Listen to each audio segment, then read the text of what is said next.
I was vegetarian for a decade. It destroyed me. I came down with autoimmune disease. I felt incredibly unwell. I'd always been kind of sickly, but I was getting really sickly at this point. And I was, probably 10 years into being a vegetarian. And my mentor pulled me aside and he said, you can't, like, you're 24. This is 23 at the time. He's like, this is a disaster. Your toes are purple. Your skin's a mess. I was dying. And he said, you have to eat a steak. So I went and ate a steak. And it was so funny because that night I wanted to climb the walls. I hadn't had red meat in 10 years. And I literally wanted to climb the walls. I felt like Spider-Man. I felt so good.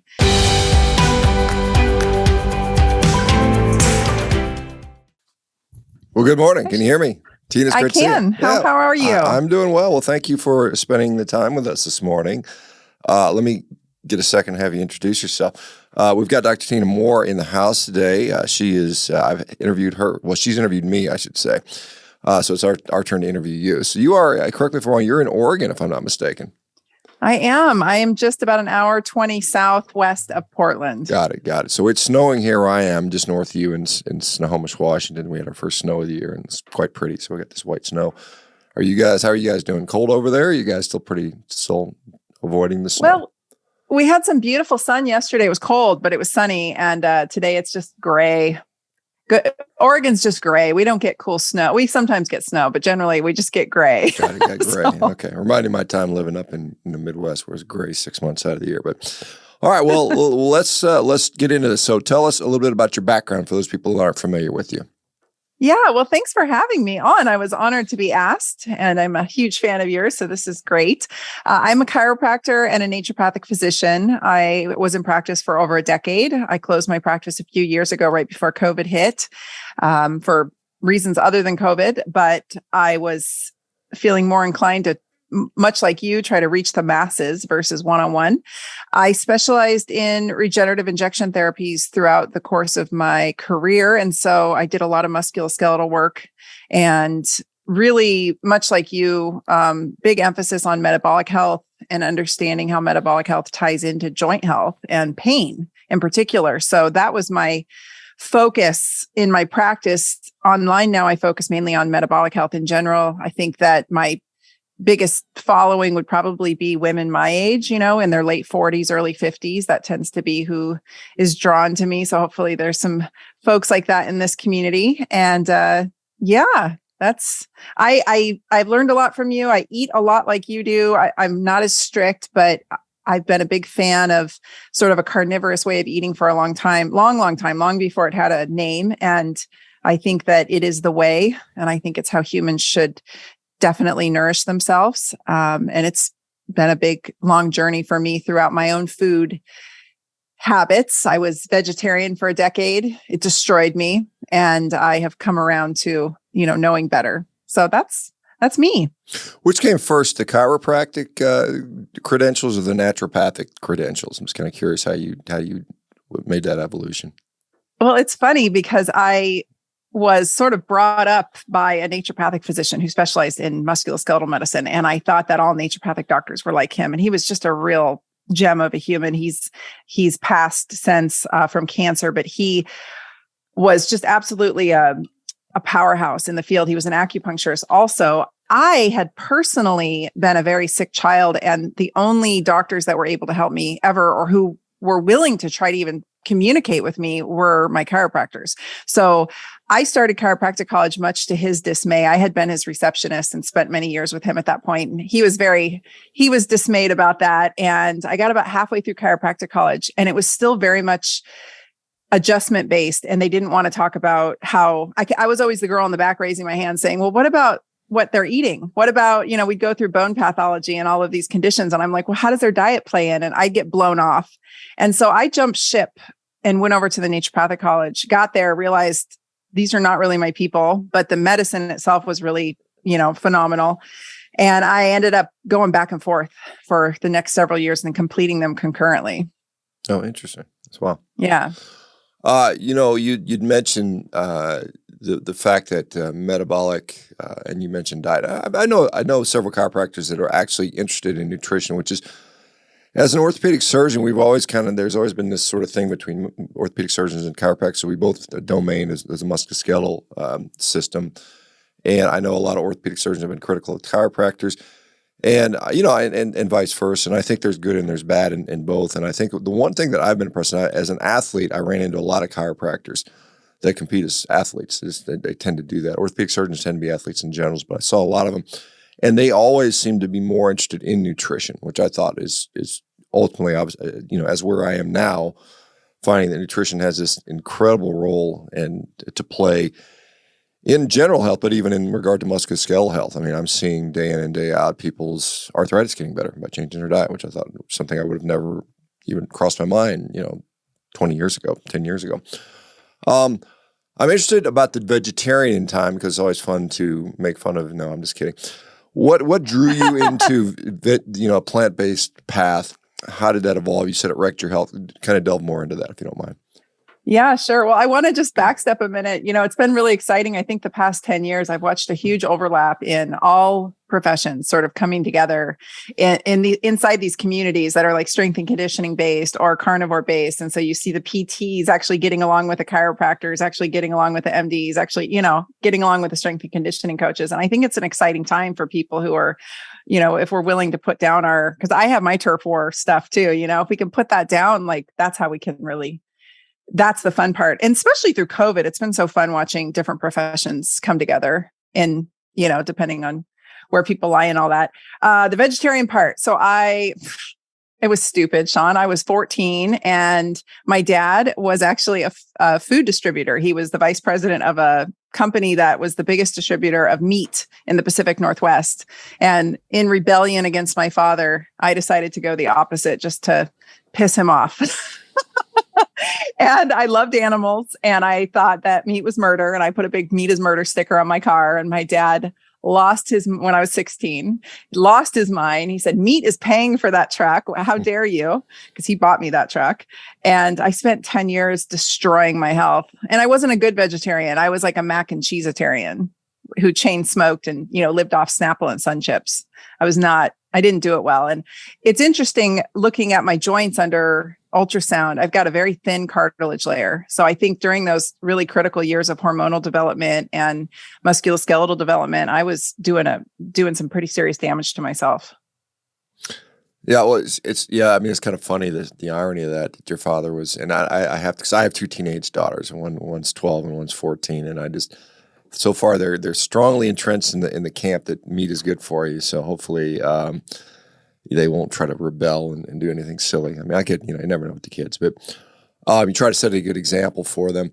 As far as like you feel like your joints were injured. I mean, we see a lot of people that I see that are ex-vegan vegetarian that will say that they developed arthritis, diabetes, autoimmune diseases, all these things by going, or at least they think by going plant-based. Now, some of the plant-based vegan doctors would say, no, it's not that. It's the junk food and the mac and cheeseitarian. No one's going to consider that a good diet. So, when did you decide or discover that I'm going to stop doing this vegetarianism, and how did it change?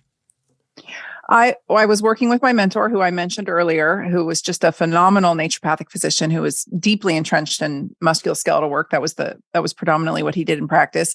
And I came down the first year working for him. I came down with autoimmune disease, and it first presented itself. I felt incredibly unwell. I'd always been kind of sickly, but I was getting really sickly at this point, and I was, probably 10 years into being a vegetarian, and I developed ITP, which is, for your audience here, it's a autoimmune disorder where your body attacks your platelets and you can't clot.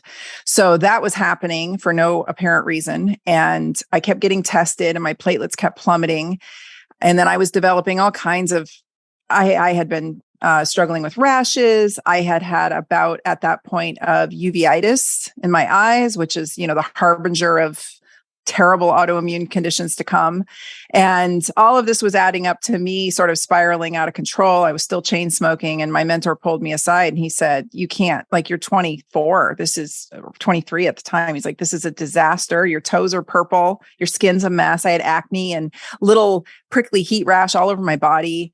Chronic, I had thrush. At that point, I had developed thrush that was recurrent in my mouth, which is crazy. Like, that's severe immunocompromise. I was a few years into basically long haulers with cytomegalovirus. I just couldn't shake it. My titers would not come down. I was dying. I mean, I was dying. And he said, you have to eat a steak. And they were talking, the allopathic community was talking about removing my spleen at the time because my platelets were plummeting. And he was like, you have to eat a steak. So I went and ate a steak. And it was so funny because that night I wanted to climb the walls. I hadn't had red meat in 10 years. And I literally wanted to climb the walls. I felt like Spider-Man. I felt so good. And soon found out that I was a type O blood type, which if you follow that at all, they're basically the carnivorous ones as well. And so I quickly just adapted. But unfortunately, I went to poultry for about the next, up until a few years ago. I was so poultry heavy. And now I won't even touch poultry. I'm so grossed out by it. They're slimy dinosaurs. I don't want to eat them. I just want beef. Yeah, it shows. It's funny. It's idiopathic thrombocytopenic purpura. It's a mouthful to say, but I haven't seen something with that in a while. But it is funny, for people who don't know, the thought is that the dinosaurs evolved into or ended up being what's left of them are the birds. So yeah, it's kind of funny that they're there. And a lot of people in the carnivore community, more or less kind of get over poultry. It's kind of like, I don't eat much. And people are asking, what about chicken? I'm like, well, it's fine if you want to eat it, but most people, it loses its appeal once you start getting hooked on beef for some reason. I think beef is a better food, quite honestly, as far as the nutritionist supply. So now you get back on beef a couple years ago. So how does that change you? Hugely. And I really doubled down on it. I would say about a year and a half ago, I was following your work and I was following some others. And due to high stress, the familial Crohn's disease decided to show itself in my body. My mom had almost died of Crohn's in 2019. My grandma did die of Crohn's, like on the toilet died. It was terrible. And it reared its head summer of 2021. I think it was all the stress, like getting attacked on social media constantly and my profession coming at me and all of it for pushing back against the narrative. So I couldn't hold any food down. Everything was ripping through me. It was terrible. It was ruining everything. And my muscle was falling off my body. It felt like it was just melting. My intimacy with my husband was falling apart. Everything was a mess. And I thought, oh God, I'm dying again. And I've had a lot of gastrointestinal issues. And I was out in the garden and I picked up some fresh grown arugula. I picked it, ripped the stalks up, and I'm holding it and I'm talking to my soon-to-be stepson, and he's a young man, tall built guy, but he had been very lean for a long time with gastrointestinal issues. I got him eating carnivore, and he really went for it. And I hadn't seen him in a few months, and here he is standing in the garden with me, so tall and muscular and tan. And I was like, dude, what are you doing? You look great. Your vitality's up. Like, you look awesome. And he said, I've been eating a pound of meat a day. And then this guy's like 6'4". So he probably should be eating a lot more than that, but he was eating a pound of meat a day. He'd been following you. I got him turned on to you and your Instagram, and he was feeling fantastic. And while I'm talking to him holding this arugula, I'm getting this rash, that same rash I spoke of back when I was a young, vegetarian. This rash is descending down my forearms and it's all over my hands at this point, just from holding fresh cut arugula. And I looked at him and I said, oh my gosh, I was about to put this in my mouth. Like, can you imagine the inflammation that would have caused in my gut? So I threw the arugula in a basket. I have not touched leafy greens since. And I went full bore into meat. I had an adjustment period that was rough. I think I was having some die-off. And lo and behold, a year and a half later, of just truly just eating beef, like maybe some shrimp sometimes, or maybe some chicken, but it's only when I'm out and I can't get anything else. And I find it to be really inferior on how it makes me feel and keeps my blood sugar regulated. Not so good. So year and a half later, tested my blood. My blood panels have never looked better. Just beautiful. Like, actually nourished. For the first time in my entire life at almost 49 years old, I feel nourished. I don't have white spots on my nails. I'm not covered in rashes. My gut doesn't hurt all the time. It's not bloated and distended all the time, unless I eat carbohydrates. Just so much better. So I'm a big fan, and I have tried to I've gotten a lot of other doctors on it through, like, I send them to you, I send them to your content, and they convert and they report the same. And I think it's trickling down through their patient bases as well. So that's exciting. We're spreading it out, Shawn. Yeah, I do see that. I mean, it's amazing to watch this grow, organically, because it's not like, it's not like there's a marketing, it's not like there's a multi-billion-dollar marketing campaign like there is for fake meat and plant-based garbage that's out there. This is all organic. This is people on their own doing this stuff, and the results are quite interesting to see. Talk to me a little bit about you said musculoskeletal or injection therapy. That's what you've been doing for many, many years. To kind of walk us through what that involves. Yeah, well, it's exciting. I think it's exciting. So my mentor did it. It's called Prolotherapy, and it's simply the injection of sugar water at different concentrations into the joint. And most importantly, I think at the ligaments and tendons where they meet bone at the enthesis, because a lot of ligamentous laxity, I do think 100% due to poor nutrition over the years. And then couple that with an injury. Somebody gets an acute injury, they stretch out their ligaments. So a sprained ankle would be a good example. It's never quite the same again because ligaments and tendons have a really low blood supply. They're not very vascular. And so in prolotherapy, you go in and you pepper those regions with your needle. So you cause microtrauma and bleeding. So you get a secondary inflammatory response to the region that healed subpar. And then intra-articularly, yes, we're healing it, but I think the dextrose itself has an impact on pain. And so immediately most people get pain relief, even just from dextrose at 5%, at really low percentages, you can get incredible pain resolution. And so that gives the person two things I found clinically. One is when you have internal joint derangement, the muscles and the way that the proprioception of the joint itself gets messed up and it doesn't fire correctly. So anyone here who's had a bad hip or has hip issues knows you start walking funny, your hip doesn't lock correctly. It doesn't engage the way it should at the times when you need it, which is a disaster waiting to happen. Same thing with knees, elbows, shoulders. If we can get the pain down, I've noticed inside the joint, that tends to start to self-correct and they can start to rehabilitate better. So I think it makes PT and rehab a lot more effective.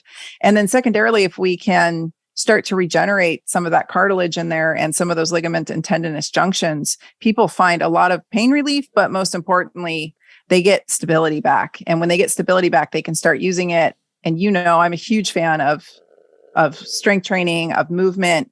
And so it's so critical to keep those things going. I think a lot of folks will say, they end up like your typical American ends up with a lot of abdominal obesity, which leads to, metabolic dysfunction, chicken and egg, and then they get the high blood pressure and then on and on and on. And then they're typically on several medications as they age. And yes, it is metabolic and it is their diets and it is a lot of things. But I also think a lot of times people get an injury early on, and that injury sort of plagues them and it gets them to slow down and they quit moving so much and they quit lifting and they quit being active. And then the weight starts piling on and then the whole sequelae happens. And so I'm a big fan of hitting people early, long before they need surgery, when there's something's just nagging at them and it's hurting them. That's, I think, a place where prolotherapy really, really shines. And then we can grow that up and put all kinds of fancy solutions into the syringe, like their own blood. In the case of platelet-rich plasma, we can harvest their own fat and use it for stem cells, but those are only as good as the patient's health. And a lot of folks come in with, bone on bone in really poor health, and their own fluids are not going to do a whole lot at that point, And so that's where I think we see PRP and stem cells not consistently being so great in the studies. It's because, well, who are you taking them out of? If you harvest someone's highly inflamed fat and you concentrate it down and shoot it into their highly inflamed joint that is inflamed due to metabolic, dysfunction, you get a mess on your hands. And so I think it is reserved for those of us who are active and relatively healthy. And it tends to hold longer and do better for those folks. But I think prolotherapy is a really elegant, simple, easy, non-invasive way of keeping your aches and pains at bay. And somebody's asking, how do you spell the therapy? Prolo is Prolo, and then therapy on the end of that, prolotherapy. That's how you spell that. It is interesting, because, you look at like the position paper from the American Academy of Orthopedic Surgeons, they're going to say, prolotherapy doesn't work, PRP doesn't work, stem cells don't work. I mean, that's the position paper. And we see some people that do have some good results. And I do wonder if it depends on who you are doing this in. And I always likened it to like, it's like, trying to put new floors in your house, but your house is on fire. And I think you've heard me say this before. If your house is on fire, and the analogy of the fire is this metabolic disaster that most people are in. Most of the reason we see the destruction of the joints through arthritis is not, exclusively down to wear and tear. I think that may have a part of it, but I think it really is a metabolic issue, the cytokine, inflammatory cytokine situation that you're in with a lot of times associated with obesity, but metabolic disease in general. And so if you try to do an injection to somebody when they're inflamed, it's not going to do much good. So you got to fix that. So I think and I don't know if those studies take that into account, if it's going to be benefits. So it'd be interesting to see. So what is, you said you stepped away from practice. Are you still actively seeing patients now, or what's going on with that? So you're completely just doing kind of social media stuff. Is that right? Yeah, I'm just 100% online. I actually coach doctors and healthcare professionals on how to build a business online. And so that's predominantly where my income comes from. I have a membership program myself that's for the public. It's ran a little bit differently than this, but it's me just trying to help the public, learn and become their own doctors and get through this craziness that we're in. I stepped away from practice for a lot of reasons. I think, honestly, going back to what you just said, that was my biggest frustration. As my name grew, people were flying in from all over the world expecting miracles in a syringe, and they would get to me and they would have so many health problems on top of their joint issues that there wasn't a whole lot I could do for them. These therapies are out of pocket. They can be quite expensive, and I didn't feel ethically right injecting people who weren't going to respond. So I would send a lot of people home without much, therapy applied. And of course they would get upset. And no, the studies don't take that into consideration. And no, most practitioners don't. Most practitioners will do whatever you want them to do because they're looking at the dollars. So you are morbidly obese and you're 400 pounds overweight, and you want a $15,000 stem cell procedure that's probably not going to do much for you. They'll do it for you. They'll line you up and bring you in. And the whole industry of regenerative medicine got so gross. It just got really gross. And I didn't, back when I was doing it, no one was really doing it. Not many were. And it really exploded. We had all kinds of practitioners in there that don't know anything about musculoskeletal medicine or how to diagnose anything orthopedic. And I felt like I was competing with used car salesmen. And so my online business grew to the level, and my coaching grew to the level where it was surpassing my practice income. So I stepped away in 2018, and I'm so glad I did. I can't imagine being in practice during the pandemic. That would have been not a fun time around. I'm in Oregon, so they've been pretty tyrannical about lockdowns and masks and all that here. I know you have up there in Washington too. Yeah, I think it depends on, the area. I'm fortunately I'm not in King County, which is like Portland might be. It's more. Seems like there's a big dichotomy between the city folk and the country folk, and it's just some are like it's like, well, I'm just going to be you're going to, I don't know, it's one of those situations where I'm kind of not interested in participating in that kind of nonsense. But it is, like you mentioned, you've got the 400-pound patient who thinks that some magic bullet injection is going to save them. And you've got the practitioners like, I can get a long enough needle. As long as I can get a long enough needle, I can get in there. And this is one of the things you're just like, it's like, you can work your magic. You can do the injection, but is it actually going to work? And you can do the procedure. Is it actually going to work? Can I replace somebody's knee? I mean, I did knee replacements on patients that were, some of them that were 400 pounds. And it was a hell of a hard, difficult operation to do. You've got all these, we've got all these things we can accommodate these, these special retractors and special beds, and, you can do it. You can technically do it, but are you actually, in making that much difference? Probably not. And so this is the thing that I think we as a healthcare system or healthcare profession have to realize that enough is enough, and we have to start to take it back. Because it very much has become, like you said, a used car salesman business aspect, and they teach you how to sell the deal. But anyway, And I think based on that too, is their healing time is really compromised the more adipose they've got to deal with, and it's very challenging for those regions to heal up well, I found. And so this is actually a great place where prolotherapy shines, because that patient can get some relief. It might be temporary, but they can get some relief with prolotherapy. Prolotherapy isn't going to cost an arm and a leg like stem cells will. It's much more affordable. And I have treated many obese patients with prolotherapy as we worked on the weight loss, because they were either not candidates for surgery because they were too obese and they were afraid to put them under because they were afraid they wouldn't wake up, or conversely, surgery wasn't a good option for them at the time. And so we were able to sort of, bring the pain down so we could get them moving again. And once we got them moving again, all kinds of good things happen. Yeah, that is so true. And, and a lot of people I've seen,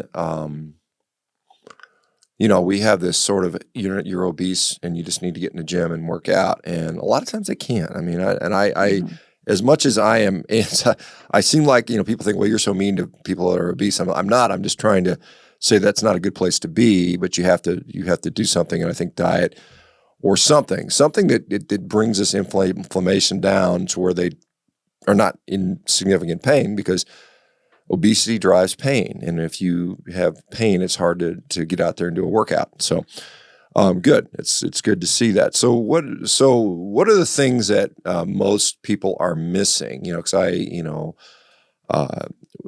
far as what do you try to get people to do? When I'm trying to get them moving or just trying to overhaul their health? Well, either way, both, I guess, are important. Yeah. I think it's the basics. I'm such a fan in any, whether you're an athlete or I see a gentleman here playing the guitar, the basics always win, right? And so with a cool t-shirt on, by the way, the basics always win. And so getting really good and staying out, this through strength training, right? You can't beat the deadlift. You can't beat doing these basic lifts. I just try to get people to understand that we're humans. We have to live like humans. We have to move like humans, and we have to act like humans. So number one, really honing that discipline muscle and realizing no one's coming to save you. This is 100% on you. We can cheerlead around you all day. We can create communities. We can create all kinds of support systems. But at the end of the day, right, it's you and you. So, and I had to get over my ego and get over my chronic illness. And it was rough. And it was all based on me looking in the mirror and coming to that conclusion. So that's step one, deciding to do the damn thing. And then two, just getting moving, right? We want to walk. Walking is phenomenal.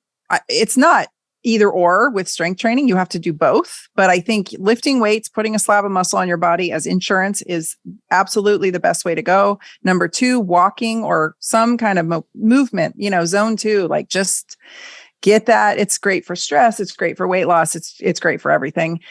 Getting them sleeping is paramount. And if you're not moving and you're not exercising, you're not going to sleep. So I'd never want to hear people complain about sleep unless they're actively moving. That's why that is in priority there. Obviously, hydrating enough, huge with joint health too, as well. Most folks, I would ask, how much water do you drink in the day? And they would tell me 1 or 2 glasses. And I'm like, your collagen, your cartilage is basically a proteoglycan layer. It's a gelatinous, bouncy substance that requires a lot of water and hydration to remain slick and bouncy. And when it's not slick and bouncy, it starts to get like a dried out sponge and it starts to crumble. So hydration, I think, is huge. And something that simple can be really life-changing for a lot of people.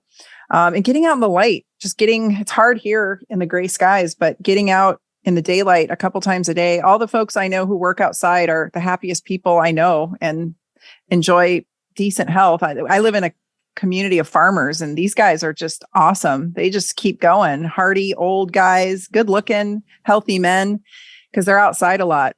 And I think those are the real basics. And then obviously following more of a carnivore based diet. I eat eggs. I eat whole fat dairy. I prefer raw. I love berries. I do eat a little bit of other fruit. I might eat some vegetables, or what people think are vegetables, but are actually fruits like squash, tubers, but not too much. I'm pretty carb intolerant. I think that's a big one too, Shawn, is just understanding that as we age, we become more carbohydrate intolerant by nature. So just realizing that we can't eat the way we did in our 20s simply because our insulin response is not the same. So, and then intimacy is really important, I think. And whether that's having a pet companion that a dog or a cat that you pet and you hang out with and you cuddle and you go for walks with, whether it's hugging your friends, your children, having your partner, if you have a partner or not, but like touch, oxytocin, those things are important and often overlooked in this stressful world. So I hug everybody that will let me hug them. I'm trying to we need to practice our immune systems, right? After all this isolation. So anyone that'll hug me, I'm like, come here, come on in. And that's, trying to seek out joy, because we get all hung up on what should we do to improve our health? But we often forget that when we're happy, we tend to do all the right things. Usually it's when we're miserable that we make poor choices. Yeah, that is an important part. When you say intimacy, most people think about sex, but I mean just actually embracing people and animals. I got 2 dogs. I like hanging out with my dogs. They're fun. They hop on my lap, and I'm happy to have them there. And those things are good for us. You mentioned so Oregon dairy is raw dairy. I guess it's legal there. I know some states it's kind of illegal. I don't know. It's kind of a weird situation. It's kind of illegal. There's some places here you can get it. I need to convert more to that. I really haven't done that the justice. My husband has, poor guy. He met me right before the pandemic hit, and I had to indoctrinate him into all my ways very quickly. And he's come around. He's on it. He's on the tip. but the whole raw dairy thing, it's funny. We have an organic dairy farm down the road. I need to go make friends with them, is I think more the deal. But because you probably know more, when dairy is pasteurized, it changes the protein fold, right? It folds differently. And then our bodies acknowledge it as foreign. And that's where we start to get some of these unfavorable allergic or intolerant responses. Whereas in raw dairy, that doesn't seem to be such an issue. I'd love to hear your thoughts on that. Well, I mean, I really don't have a great deal of insight into that, surprisingly. I see people that struggle with dairy, from both directions, quite honestly. It's one of those things where I think we still have a lot to learn on that. I mean, I know that there are some people that are very strong advocates for raw dairy that say that it's helped them tremendously. There are also people that I think the knocks against raw dairy being that people can get infections from it. There's Campylobacter, or I think Listeria or something. Some of the things that are associated with that. It tends to be very, very infrequent. I mean, the number of people that have gotten dairy infections in the U.S. is something like the number of people that have been struck by lightning. It's so rare. It's not a common thing. The people that do get infections from dairy, they tend to be more rare, more likely associated with raw dairy, but it's so infrequent overall that it's like, is it really an issue? I don't know that it really is. And so, I think they're just trying to scare us. Well, I've not seen people have issues with dairy, raw dairy. I've just not seen somebody come down with some infection. I know it exists. I just haven't seen it happening. And so, it's interesting with that. So anyway, interesting topic. What you'd mentioned, as far as training other providers to succeed online. Is that what you're doing now? You're basically working more with physicians, or what are you doing? Yeah. So I've got a couple things going. So I have a line of supplements that I sell online as part of my online business, if you will. I have a membership called Resiliency University, where I'm that's literally what it is. I'm just trying to educate people on topics to become more resilient in the world. And then so that's my public facing, so that I'm trying to help humans survive this zombie apocalypse that we're going through. And then on the professional side of practitioners, just all health professionals. So health coaches, nutritional therapists, doctors of any kind, teaching them how to build out an organic arm of their online business, because I think I think in this new world, as we move forward, that's going to be even more and more critical as the years pass, of just being able to reach the public in a big way. And plus, it's just a great way it's outreach, right? Like, you get to be of service, you get to touch more lives, you get to help more people when you go online, and you can create a ton of free content. And that will always, when you put good out in the world, it always comes back, right? So it always comes back, and these doctors always become much more successful financially, but ultimately they're helping, that hundreds and thousands of people is the goal versus one-on-one all day. Yeah, you said that obviously there's criticism that comes. I mean, I've been, I think a day doesn't go by where I have somebody criticizing me about something, which I don't really care about. I mean, it's like, fine, at least I'm out here trying to make a difference. What have, you said you've gone through some of that yourself? Yeah. So I've always been kind of the one that points out the giant elephant in the room. I don't know. That's just I'm like, hey, what's happening here? Why is nobody talking about this? And then COVID hit, and it wasn't adding up for me, what we were being fed. And really what was not adding up for me was they were closing the gyms down, and they were telling people to stay inside, and they weren't talking about any of the basic things that we can do to make ourselves more resilient.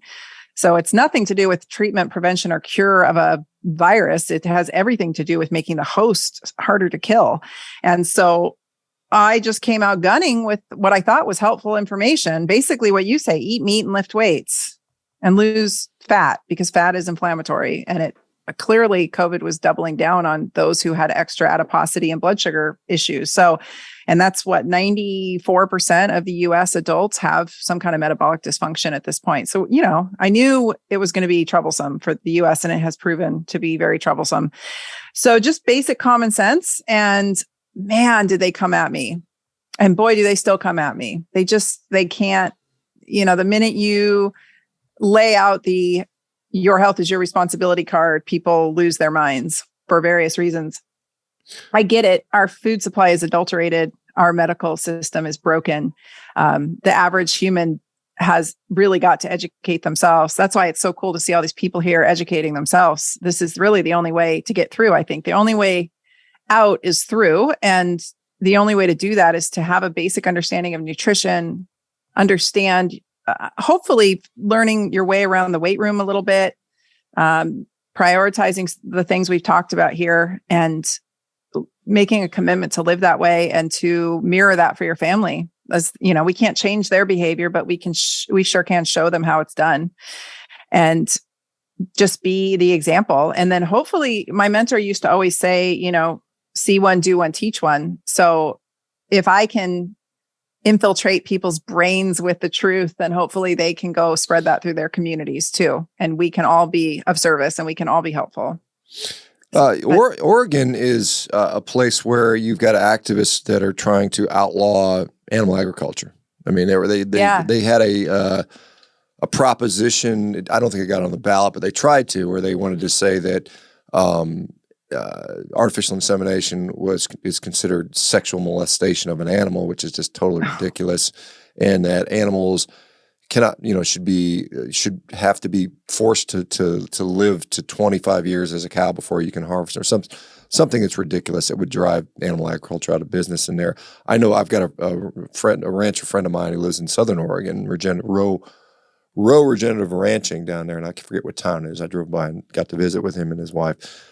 Are you finding a lot of? I mean, I don't know what part. Is Oregon very like? Is there a dichotomy where rural Oregon is kind of like normal people, and the city is kind of the crazies? Is that what you find there as well? Yeah. So Eastern Oregon, I think at this point, most of Eastern Oregon wants to become Idaho, wants to become part of Idaho. Like, I think 2 counties added themselves to that, whatever that group is after the elections. Very heavily concentrated population in Portland and Multnomah County. That's very blue. But see, interestingly, like when this all started, Portland had a cool liberal scene. I've grown up here. I was a Portland girl, like went to Portland State University, lived downtown. I love Portland. I have been hanging out in Portland since I was 14. I was a punk rock girl. I love the music scene. I very much am a Portland girl. So to watch a terrorist group like Antifa literally take over our city. They literally run the city now. And we have a massive meth problem happening on top of that. And to see all of that, I think a lot of it happened when people started moving in droves when that Portlandia show started. And we started to see the culture shift into this very woke far left role, like kind of a left of center liberal. Portland was full of a lot of really cool, like common sense liberals, and not far, just moderate, pretty centrist. And it's just gone way far, to way into the realm of like complete lack of common sense, that bill or proposal that you were talking about. And then the rest of the state is red. And I live in a community of farmers, and they don't want to be messed with. A lot of them are libertarians. I'm not trying to get political. I'm just sharing with you what I've noticed in just being here all my life. They just don't want to be messed with. They don't like big government. They want to be left alone. They fend for themselves. And I'm like, when are they going to stand up? Right. Like, cause we're drowning over here in Oregon with just a very liberal, far left liberal, political agendas. And the state Portland's dying. It's very sad. If any of you have not driven through it, it's really tragic. They clean it up every once in a while, but it's really, really tragic. There's a lot of homeless people. A lot of them have turned to drugs after becoming homeless. And they're encroaching in on the low income communities. And so those folks who own homes in the lower income communities are now dealing with homeless people living in their lawns. It's been terrible to watch the past few years. So yeah, that's what we're dealing with. Yeah, it's really tough. And I wonder, how much of a role the diet is driving that. I mean, is it the fact that, we've got all these people eating this just processed garbage? I mean, it's not even real food, and it's got to affect their brain and their, maybe the drugs, obviously going to drugs, turning to drugs because they can't feel good from the food they're eating. Obviously, and it's just this downward death spiral, basically. And you have a whole entire, culture or population that sort of turns into that. It's like, I remember seeing Elon Musk saying, here he considered himself left of center. And then the whole thing just shifted to the way to the left. And now he's like, they think everybody that's not there is somehow a right-wing, crazy fascist, lunatic. And it's not really. It's just like, we're just, hey, I mean, I know I was somebody who was never political. I just thought they were all crooks, and I just didn't want to be a part of it. And I was just like, just leave me alone. And now it's like, gosh, if you're not, anyway, it's kind of crazy times there. But so do you find that, do you find that there's this, you were a vegetarian, you said you were 14, your father was a meat producer, and you were kind of in that. I mean, there seems to be this sort of ideology associated with diet now. And do you find that that's the case, that the people on the vegan vegetarian side seem to be more left of center or even very left? Oh yeah. I've never met a vegan that wasn't, no, I've never met I rarely meet, some of them have come around, but I rarely meet people who are very far left who aren't vegetarian or very low, or they're just really malnourished in general. They don't, it's interesting, my profession. So I'm a chiropractor and I'm a naturopathic physician, but the naturopathic doctors really drank the Kool-Aid early on in this. And it was shocking to see, because I thought naturopaths are going to save the world. Like, we know how to deal with viruses. We know how to get people through this. This is going to be great. And they all just turned on me very quickly. And it was crazy. I was like their sweetheart until I wasn't singing their song. And then they turned, and they predominantly, not all of them, but they predominantly have drank the Kool-Aid. And so many of them are so unhealthy themselves, and they are fully pro-vaccine, which is fine. And whatever people decide on that is up to them. That's their risk tolerance, right? That's not my decision to make for them. But it's been so interesting because they scream at me whenever I talk about needing adequate animal protein because it's cost prohibitive and it's not inclusive because not everybody can afford it. They scream at me when I talk about strength training because not everybody has access to a gym. Not everybody has mobility. I'm ableist. They've called me ableist, eugenist, diabetes privilege. I mean, this is all coming directly from colleagues in my profession that are naturopathic physicians, where our entire paradigm is to treat the root cause and to teach patients how to live in accordance with nature and holistically, and trusting their body and harnessing the inherent ability to heal through lifestyle and nutrition and exercise. So it's been really interesting because I feel like that's what I'm preaching. Yeah. It's like the true inherent tenets of naturopathic medicine. And yet the naturopathic doctors are quite angry about it. I think, and this is a real issue because I was just, scrolling through my Twitter feed this morning. Somebody said, "Hey, Dr. Baker, can you start a farm where you can make meat where it's affordable to the average man?" Like it's my job to do that. I mean, no, I can't do that. But I mean, here's the thing.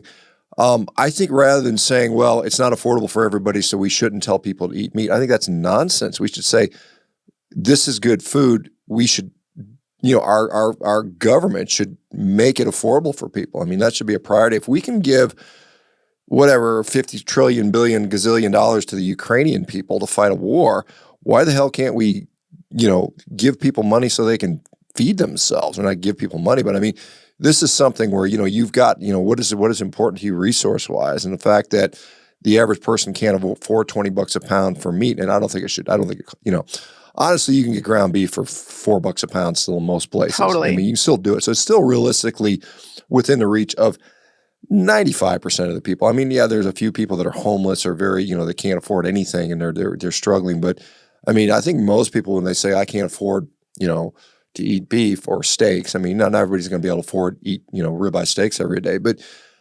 if you're saying, well, I'm driving a late model car, or I've got, all these things where I spend my money, I'm going to Starbucks still and spending, $8 Exactly. for a freaking cup of coffee, which I don't even drink coffee. I don't do that.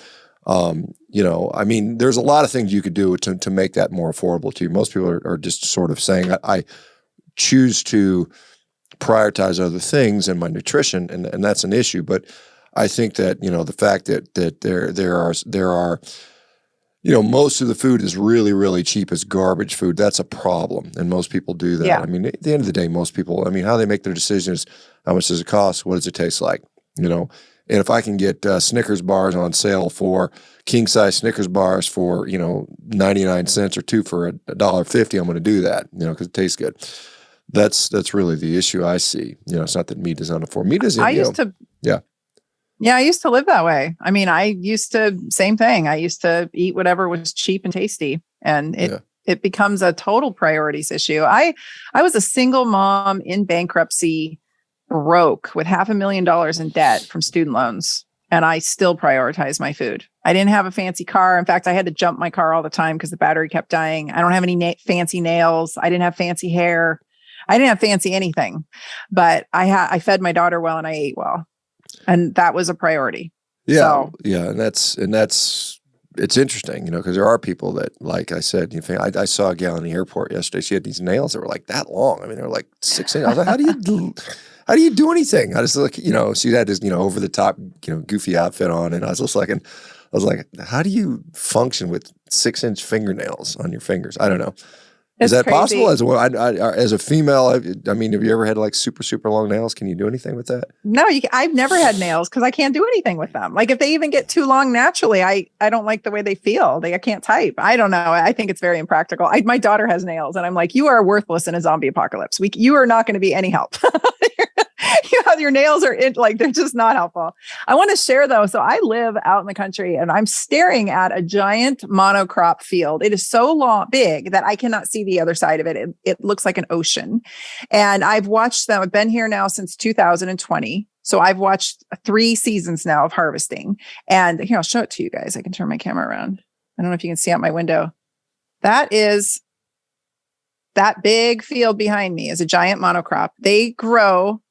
It seems like the most worthless stuff. They grow beet seed to grow beets. Like that's what that whole field was. They spray it constantly. The amount of water it takes. I watch them till it. I watch them every 3 or 4 years, they have to rotate the crop. So I watch them rotate the crop. It has been the biggest use of water and machinery and time. And then every single time that they do something to the field, whether they simply drive through it, spray it, whatever, all of the voles, which are like little tailless mice, they're like field mice, all of the voles and the snakes get destroyed. And then it's like a party of dozens of turkey vultures for days as they pick off all the animals. So any vegan who's like, oh, it's more humane to not eat cows, I'm like, okay, come to my house when they do something to the field, because there's thousands of dead animals out there. And not to mention how much they're spraying it with glyphosate, which is killing all of us. But the interesting part is if they would just put cows on this or cattle on this field and let them roam and let the grass grow, that would be a massive amount of nutritious food for humanity. But instead we get beet seeds. I mean, what the heck do they do with beet seeds? They must take them somewhere else to grow them. I have no idea. It's just that my point is how ridiculous agricultural monocropping is when people are saying that meat's expensive, because the solution is literally sitting in front of me. But that's not how the government wants to play it. Yeah, it is kind of interesting how we have our nutrition system, and I've like I said, I'm next week I go, next week, 2 weeks I go down to Nashville to meet with the U.S. Cattlemen's Association and some of the other folks. And once again, sort of, we're going to be doing a study on autoimmune disease, by the way, and some of these cattle producers are going to provide some of the beef for it. And I'm helping to liaison and arrange that with Harvard University. So it's going to be a neat That's sort of so thing. Cool. So, but yeah, we're I think, again, it's how we prioritize our meat, our food. And I think we're so hung up on calories versus greenhouse gas emissions as a driver. And we see like some of these climatarian diets where you're eating like Coca-Cola and, processed food to save the planet. And it's like, wait a minute, that doesn't make sense. It's garbage. It's going to make a bunch of sick people, which, by the way, incredibly contribute to, pollution and greenhouse. I mean, I can tell you when I used to do an operation, I do a joint replacement. There would be 12 bags of like giant, like 55-gallon garbage bags of garbage we'd produce every time we did one of those. And it was just like, healthcare is like, it's like, you've seen anywhere between 5 and 10% of our greenhouse gases come from healthcare. Not to mention all the pollution and the single-use items and the plastic and the garbage you create. It is so kind of crazy, bad. and it's all this stuff. You've got to do it, and you've got to do it because it's like they've gone over the top of the regulations. You've got to produce all this trash to do a single procedure. So, I am just getting a message from my better half that she's stuck in the snow somewhere, so I got to go rescue her. So an unplanned scheduled event, I'm going to have to cancel a bunch of consultations. Felice, I don't know if you're listening. I got to tell her to do that for me. But anyway, Tina, we're all almost running out of time here as well. But tell us where people can go to find more about Dr. Tyna. Where do we go? Yes. So drtyna.com, it's DRTYNA. So there's a Y in there, not an I. And that'll lead you to everything. My podcast, if you go check out my podcast, check out episode 45. That was Dr. ShawnBaker was on as my guest. So that was really fun. And follow my podcast and subscribe to it. And that way you guys can stay up to date. You can jump on my email list on my website, via my website too, if you're interested. And then follow me on Instagram or Twitter. Both of them are at Dr. Tyna, DRTYNA. Twitter's so fun. I'm really enjoying it right now. It's fun to see discourse again happening. Yeah, it is. It's good. My Twitter account is growing again, like it was because it was shadow banned and everything. It's just crazy. But anyway, it's getting better. Thank you so much, guys. Anyway, I got to go rescue my girlfriend from the snow. So anyway, thank you for having me. It was so fun, and thank you everybody for coming. Thanks everybody. Bye bye now. Take care.